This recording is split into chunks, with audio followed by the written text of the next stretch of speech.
在大理微雨的氛围中，好雨之世界的开机现场呈现出一种近乎电影感的浪漫质地。镜头之外的世界依旧嘈杂，但当王浩轩将那把红伞轻轻倾向郭嘉宇时，时间仿佛被切割成一个独立的情绪切片。这一幕之所以具有杀伤力，并不在于它多甜，而在于它看起来毫不费力，没有刻意设计的走位，也没有明显的情绪铺垫。这种近乎本能的行为更容易被观众解读为真实情感的外衣，而观众的姨母笑本质上是一种情绪共振。当我们在屏幕前看到这一画面，大脑会迅速调动过往对两人合作的记忆，将其拼接成一条连续的情感线。这种记忆叠加效应让一个简单的撑伞动作被无限放大成关系进展的证据。更关键的是，第三次合作本身就带有宿命叙事的滤镜，观众会下意识地认为，如果不是特别的关系，为什么会一次又一次合作？于是一个危险却迷人的认知悄然形成，他们之间或许真的不只是演戏。但我们也必须冷静思考，当真实与表演的边界开始模糊，我们看到的究竟是情感本身，还是被精心设计过的真实感？如果说第一章是氛围入侵，那么这一章就是情绪操控的全流程解析。在国民老公带回家中，两人的关系建立在一种高度克制的结构之上，角色之间的距离被严格控制，每一次眼神接触，每一次不经意的触碰，都像是被精确计算过的情绪触发点。这种设计的核心目的是让观众产生未完成感，未完成才会反复回味。而到了落难小姐，整个叙事逻辑发生了翻转，角色不再压抑，而是全面释放，冲突被放大，情绪被极端化，爱与恨的界限被不断模糊。在这种设定下，观众不再是等待糖，而是被迫参与一场情绪博弈。这种体验类似于心理学中的情绪过载机制。当观众在短时间内经历强烈的情绪波动时，大脑会对这段内容产生更深刻的记忆刻痕。而到了第三次合作，好雨之时节反其道而行之，选择降速，没有激烈冲突，却通过细节建立真实感。例如，一个眼神停留的时长，一个下意识的身体靠近，都成为情绪表达的核心载体。这三部作品构成了一条完整的情绪进化链，克制、爆发、沉淀。观众不是在看三部剧，而是在经历一段被精心编排的情感成长。在浪漫叙事之外，数据提供了另一种完全不同的视角。359万预约量意味着什么？它意味着在作品尚未播出的情况下，就已经完成了一次大规模的情绪预售。而好雨之时节仅凭开机消息就获得18.3万预约，这说明市场对这对组合的信任已经从内容驱动升级为人设驱动。换句话说，观众不再需要剧情，他们只需要这两个人。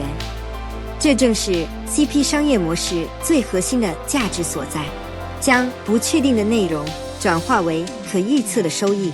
但更值得关注的是，两人并不属于同一经济体系。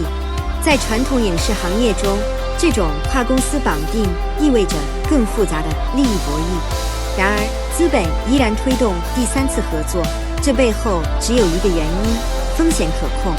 数据降低了风险，情绪提高了回报。于是，一个看似浪漫的组合，其实运行在一套极度理性的商业逻辑之上。当观众为爱情买单时，平台看到的是转化率与 ROI。 在表面上，王浩轩似乎依赖轩与 CP 取得成功，但深入观察可以发现，他实际上在构建一个更复杂的情感矩阵。这种策略的核心是避免单一标签绑定。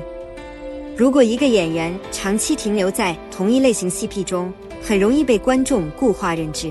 一旦市场口味变化，其价值会迅速下滑。因此，多元化搭配成为一种必要手段。例如，他在古装作品中的表现强调的是距离感与禁欲气质，而在现代剧中则更多展现情绪互动与亲密关系。这种差异化不仅拓展了受众范围，也让每一条 CP 线都具备独立生命力。从商业角度来看，这是一种风险分散机制；从内容角度来看，这是一种角色维度扩展。观众在不同作品中看到的是不同版本的他，但又能隐约捕捉到某种一致的气质。